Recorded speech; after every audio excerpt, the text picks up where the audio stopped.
जय हिंद दोस्तों, स्वागत है आपका हमारे यूट्यूब चैनल में।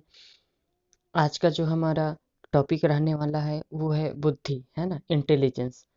अगर आपको यह वीडियो हमारा अच्छा लगे और अगर आपके लिए हमारा अगर वीडियो हेल्पफुल हो तो वीडियो को लाइक करिएगा साथियों। और अगर आप हमारे चैनल पे पहली बार आए हैं तो चैनल को सब्सक्राइब करिएगा।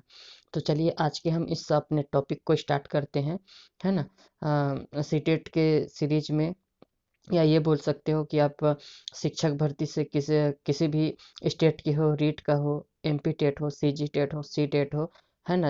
अगर बाल विकास उसमें सिलेबस में पूछा जाता है, और उस बाल विकास के सिलेबस में जो बुद्धि टॉपिक होता है ये बेहद ही इम्पोर्टेंट हो जाता है साथियों, है ना।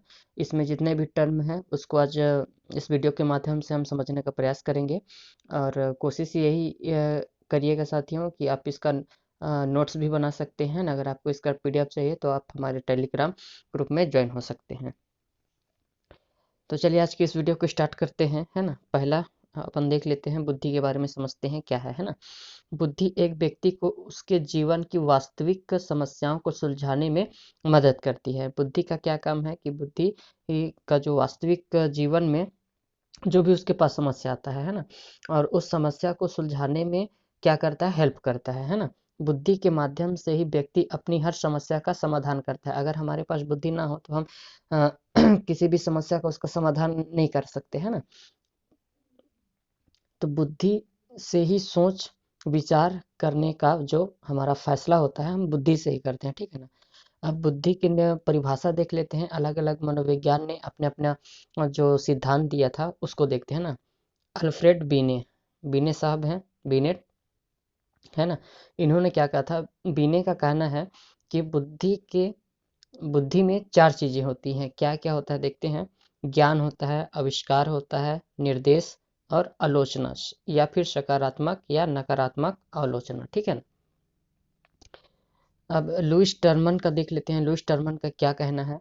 लुइस टर्मन का मानना था कि अमूर्त विचारों की योग्यता ही क्या है, हमारी बुद्धि। जो हमारी अमूर्त विचार है, अमूर्त मतलब जो हमारे सामने मूर्त रूप में, प्रत्यक्ष रूप में नहीं होता है ना। जो हमारे अमूर्त चिंतन करते हैं, हम सोचते हैं, जो हमारी सोचने की जो क्षमता है ना, वही क्या है, हमारा बुद्धि है ना।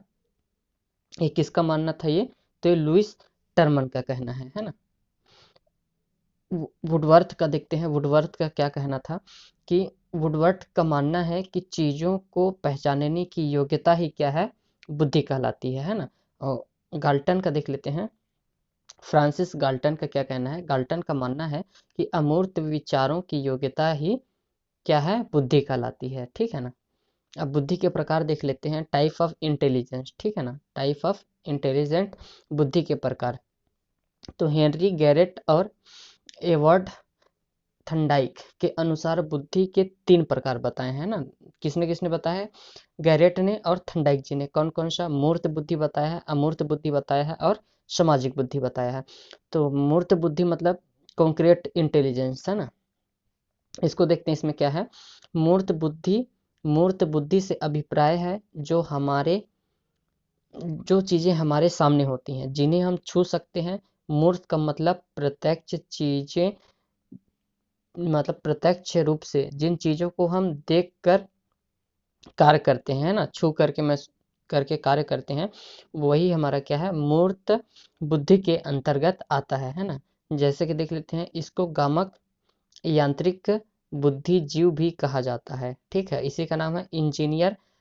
इसमें आते कौन कौन है देख लेते हैं। मूर्त बुद्धि में इंजीनियर आ जाता है, मैकेनिक आ जाता है, कारीगर आता है, मूर्त बुद्धि के उदाहरण है। अब जैसे इंजीनियर मतलब गाड़ी, अगर गाड़ी उसको बनाना हो तो गाड़ी का जो पार्ट है उसको मतलब अपने दिमाग में पूरा इमेज बना लेता है उसका, है ना।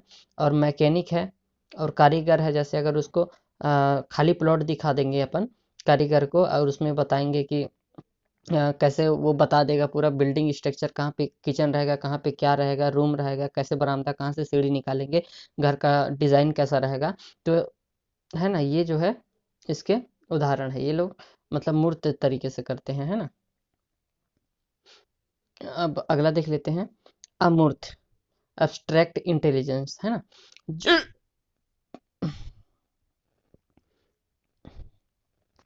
जो बुद्धि हमें दिख सॉरी साथियों, थोड़ा सा की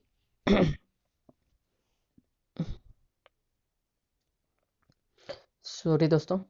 अगला देखते हैं, अमूर्त बुद्धि, है ना। इसका अमूर्त मतलब जो हम देख नहीं पाते, है ना। सिंपल सी बात है, जो अमूर्त मतलब क्या होता है कि जिसको हम देख नहीं सकते, है ना। और जो अमूर्त है, जो भावनाओं और विचारों से संबंधित होती है, ठीक। इसमें किताबी ज्ञान होता है, जैसे कि कवि, डॉक्टर, चित्रकार अमूर्त बुद्धि के उदाहरण है। जैसे डॉक्टर को इलाज करना है तो दिखेगा नहीं ना जी, क्या बीमारी है, कैसा वो अपने अनुभव से, अपने मतलब ज्ञान के माध्यम से। चित्रकार रहेगा तो अपनी जो अमूर्त चिंतन है, जो सोचा है कि मेरे को कैसे कैसे क्या ड्राइंग करना है, तो वो अपना जो जिस बुद्धि का उपयोग करता है वो अमूर्त बुद्धि के अंतर्गत आता है ना। सामाजिक बुद्धि, सोशल इंटेलिजेंस, इसको देखते हैं। जो समाज सेवी होते हैं, ऐसे व्यक्ति जिनमें समाज सेवा की भावना ज़्यादा होती है और समाज के लिए कार्य करते हैं, है ना, क्या कहलाता है, सामाजिक बुद्धि के अंतर्गत आते हैं। जैसे कि नेता, व्यवसाय, समाज सेविक, अध्यापिका, जो टीचर होते हैं, सामाजिक बुद्धि के उदाहरण है। ठीक है साथियों, अगला देख लेते हैं जो की पॉइंट है इसमें। 1885 ईस्वी में सर्वप्रथम इंग्लैंड के फ्रांसिस गॉर्डन ने बुद्धि शब्द का प्रयोग किया था। गार्डन है ना, इंग्लैंड के क्या थे ये, साइंटिस्ट से, और फ्रांसी, है ना, फ्रांसीसी गार्डन ने बुद्धि शब्द का पहले प्रयोग किया था। फिर 1890 ईस्वी में कैटल ने पेंसिल्वेनिया विश्वविद्यालय में मेटल टेस्ट और मैनेजमेंट, मानसिक परीक्षण एवं मापन नामक पुस्तक का प्रकाशन किया था। ठीक है साथियों, याद रखिएगा, इंपॉर्टेंट है ये की पॉइंट। अगला है 1890 ईस्वी में ही कैटल ने ही क्या मानसिक परीक्षण शब्द का प्रयोग किया था। ठीक है, और 1905 ईस्वी में सबसे पहला बुद्धि परीक्षण बीने और साइमन बुद्धि परीक्षण को तैयार किया गया था। इंपॉर्टेंट है पूरा। और 1908 में अल्फ्रेड बीने ने मानसिक आयु शब्द का प्रयोग किया था। ठीक है, और 1912 ईस्वी में सर्वप्रथम स्तन और कुल्हलमान के द्वारा बुद्धि लब्धि का सूत्र दिया गया था। इन्होंने 1900 कुछ टाइपिंग एरर है साथियों, 1992 है कि क्या, 1920 होना चाहिए शायद, 1912 क्या है, थोड़ा टाइपिंग एरर हो गया साथियों, है ना। बुद्धि लब्धि का सूत्र दिया था, याद रखिएगा।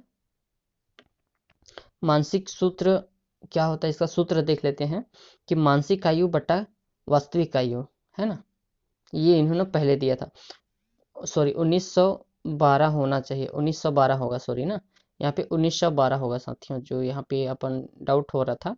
ये जो सन है ना, ये 1912 होगा, ये वाला जो सन है, ये जो सन है, ये 1912 होगा। ठीक है ना,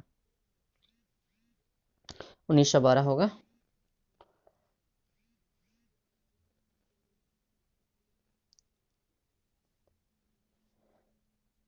और 1916 में टर्मन के द्वारा बुद्धि लब्धि आईक्यू का संशोधन सूत्र इन्होंने दिया था, है ना, टर्मन ने दिया था।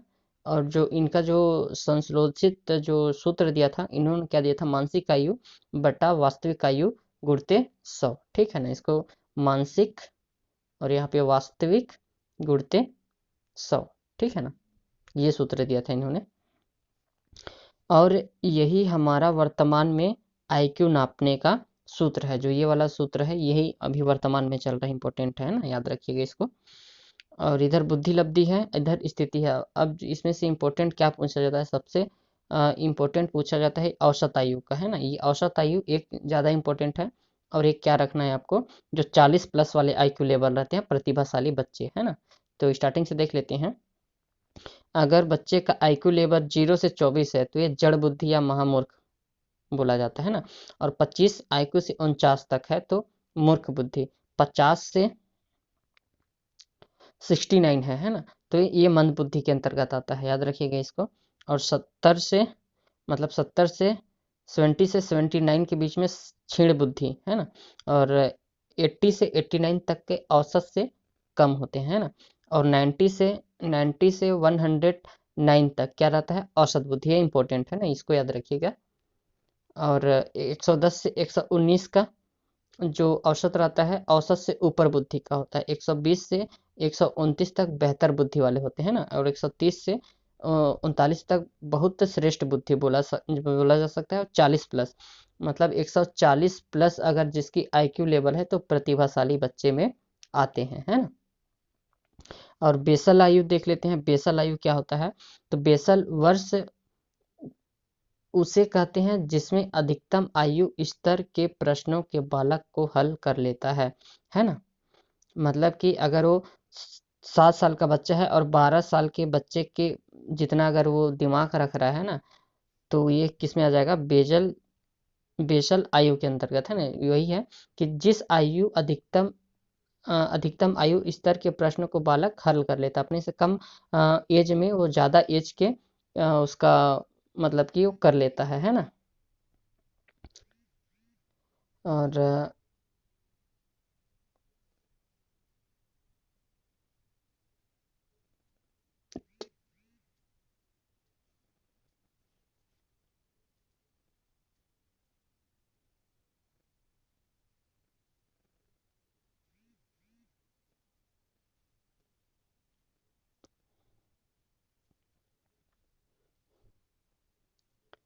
अगला देख लेते हैं टर्मिनल आयु, है ना। टर्मिनल वर्षों से कहते हैं जिस आयु स्तर के प्रश्नों को बालक हल नहीं कर पाता। अब जैसे 5 साल का बच्चा है ना, 6 साल का बच्चा है, 7 साल का, और उस 7 साल के एज में जिस बालक को जो करना चाहिए था वो चीज़ वह नहीं कर पाता है अच्छे से, है ना।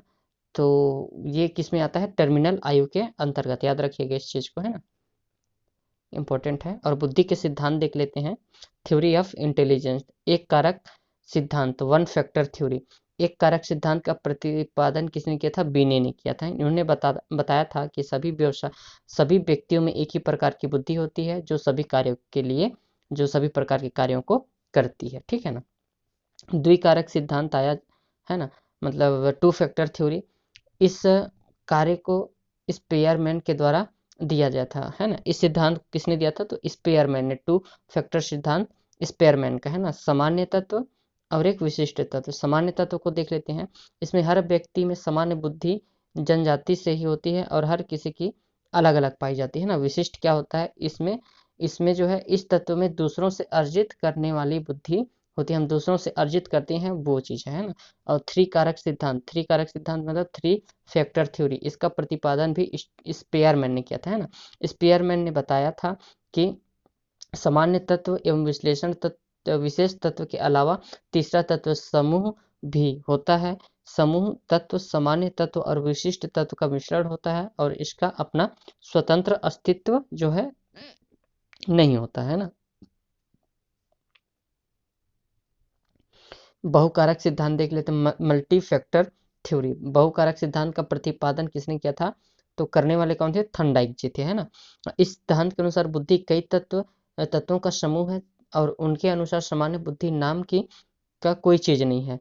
बुद्धि में कई स्वतंत्र स्वतंत्र जो है योजनाएं होती हैं जो कि भिन्न भिन्न कार्य को कराती हैं। और समूह तत्व कारक ग्रुप एलिमेंट्स फैक्टर थ्योरी, समूह तत्व कारक सिद्धांत का प्रतिपादन थर्स्टन द्वारा किया गया था, याद रखिएगा थर्स्टन, है ना। इस सिद्धांत के अनुसार बुद्धि के प्रकार की योग्यताओं का मिश्रण होती है जो कि विभिन्न समूह में पाई जाती है।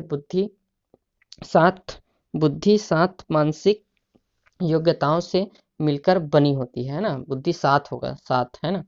प्राथमिक समाज, संख्यात्मक योग्यता, प्रत्यक्षीकरण गति, स्थान संबंधित योग्यता, तर्क शक्ति, शब्द प्रवाह और स्मृति, ठीक है ना। इसको बारी बारी से देखना, आपको कंठस्थ हो जाएगा, ठीक है ना। अगला देखते हैं प्रतिदर्श सिद्धांत। इसका क्या है? प्रतिदर्श सिद्धांत का प्रतिपादन पीएच थॉमसन ने किया था। इसके अनुसार एक ही समूह की योग्यताओं में परस्पर समानताएं पाई जाती है और व्यक्ति या प्रत्येक कार्य निश्चित योग्यताओं का प्रतिदर्श होता है। इस सिद्धांत में उन्होंने सामान्य कार्य को ही व्यवहारिकता को महत्व दिया है। थॉमसन के अनुसार व्यक्ति का बौद्धिक व्यवहार उनके स्वतंत्र योग्यताओं पर निर्भर करता है, ठीक है ना। अगला देख लेते हैं पदाक्रमिक बुद्धि का सिद्धांत। पदानुक्रमिक बुद्धि का सिद्धांत का प्रतिपादन बर्ड द्वारा किया गया था। इस सिद्धांत में मानसिक योग्यताओं को क्रमिक महत्व प्रदान किया गया था और इसके अनुसार मानसिक योग्यताओं में सामान्य मानसिक योग्यताओं का सबसे अधिक महत्व दिया जाता था, है ना। इसे दो वर्गों में बांटा गया, पहला के एम वर्ग, है ना, और वीडी वर्ग, दूसरा है वीडी वर्ग। तो के एम वर्ग, इसमें प्रयोगशाला या आंतरिक स्थान संबंधी तथा शारीरिक योग्यताओं को शामिल किया जाता है। और डीवी वर्ग के अंतर्गत इस वर्ग में मौखिक संख्या संख्या संबंधी शैक्षिक योग्यताओं को शामिल किया जाता है, ठीक है ना। अगला देख लेते हैं त्रिआयामी सिद्धांत। त्रिआयामी सिद्धांत का प्रतिपादन जेबी गिलफोर्ड ने दिया था। इस सिद्धांत को बुद्धि संरचना सिद्धांत भी कहा जाता है। गिलफोर्ड के अनुसार मानसिक योग्यता प्रमुख रूप से तीन तत्वों से निर्मित होती है ना, विषय वस्तु, संक्रियाएं और उत्पादक, ठीक है साथियों। अगला देख लेते हैं बुद्धि का तथा बुद्धि खा का सिद्धांत। इस सिद्धांत का प्रतिपादन किसने किया था? इस सिद्धांत में बुद्धि वंशानुगत एक पर्यावरण कारकों का प्रतिफल है ना। वंशानुगत बुद्धि का व्यक्ति के जन्मजात गुण होता है और वातावरण बुद्धि खा है। अधिगमन या अनुभव से वो सीखता है। का जो का वाला बुद्धि है ये जन्मजात होता है, और खा वाला होता है ये व्यक्ति अपने वातावरण से, है ना, अपने परिवेश से अधिगम और अनुभव करके सीखता है, ठीक है साथियों। बेंजामिन ब्लूम का सिद्धांत देख लेते हैं। बेंजामिन ब्लूम का सिद्धांत क्या? बेंजामिन ब्लूम का सिद्धांत इस सिद्धांत के प्रतिपादक हैं। इसके अनुसार बुद्धि नाम की कोई चीज नहीं होती है और बुद्धि का अस्तित्व नहीं होता है, बल्कि अधिक महत्वपूर्ण कारक जो है वो समय है ना। विकास का सिद्धांत देख लेते हैं इनका, थ्योरी ऑफ इल्यूएशन, है ना। तो इस विकास का सिद्धांत का प्रतिपादन प्याजे द्वारा किया गया था। जीन प्याजे के अनुसार बुद्धि एक प्रकार की अनुकूल प्रक्रिया है जिसमें जैविक परिपक्वता तथा वातावरण के साथ होने वाली अंतःक्रियाएं शामिल होती है। इनके अनुसार जैसे जैसे बच्चा संज्ञानात्मक प्रक्रिया का विकास होता है, वैसे वैसे उनका भौतिक विकास भी होते जाता है ना। और जैसे बच्चों का प्राकृतिक के नियम को समझना, व्याकरण के नियम को समझना और गणित के नियम को समझना, ठीक है ना। अगला देखते हैं त्रिचापी या त्रिघटकी सिद्धांत क्या होता है ना। त्रिचापी सिद्धांत का प्रतिपादन स्टर्नबर्ग ने किया था। इन्होंने इनका प्रतिपादन अपनी प्रसिद्ध पुस्तक बियॉन्ड आईक्यू में किया था, है ना। बुक का नाम याद रखिएगा, बियॉन्ड आईक्यू। और इससे एक महत्वपूर्ण सूचना संसाधन सिद्धांत माना गया था। स्टर्नबर्ग के अनुसार बुद्धि विभिन्न प्रकार के मूल कौशल्य घटकों में बटी होती है और प्रत्येक घटक के आधार पर व्यक्ति को कुछ विशेष सूचना ही मिलती है जिनको वह संशोधित करता है और उनके गुण या अवगुण की परख करता है और समस्या का समाधान करता है, ठीक है साथियों। अगला देख लेते हैं। रॉबर्ट स्टर्नबर्ग ने बुद्धि को तीन भागों में बांटा जिनके नाम ये है ना। पहला देख लेते हैं अनुभवात्मक बुद्धि, घटकीय बुद्धि और संधारणात्मक बुद्धि, है ना। स्टर्नबर्ग ने अपने जो सिद्धांत इसमें मुख्य 5 चरण बताए थे, है ना। कूट संकेत क्या होता है? यह उपलब्ध सूचनाओं को मस्तिष्क में सेट करता है और उनकी पहचान करता है। अनुमान क्या करेगा? प्राप्त सूचनाओं के आधार पर अनुमान लगाता है ना, जो भी सूचना आई उसका अनुमान लगाएगा, ठीक है। और फिर व्यवस्था मैनेजमेंट, पुरानी परिस्थिति और वर्तमान की परिस्थिति के संबंध में स्थापित करता है ना। और उपयोग जो संबंध स्थापित किया है उसका वास्तविक उपयोग कैसे करना है ये बताता है। अनुक्रिया, संभावित समस्याओं का सबसे उत्तम उपाय को खोजना होता है, ठीक है साथियों। आज के वीडियो में इतना ही। कल के टॉपिक में अपन हार्वर्ड गार्डन को देखेंगे, है ना। हार्वर्ड गार्डनर को देखेंगे, इसका सिद्धांत देखेंगे, ठीक है।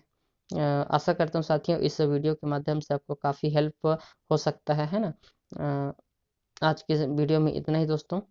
आज के लिए धन्यवाद।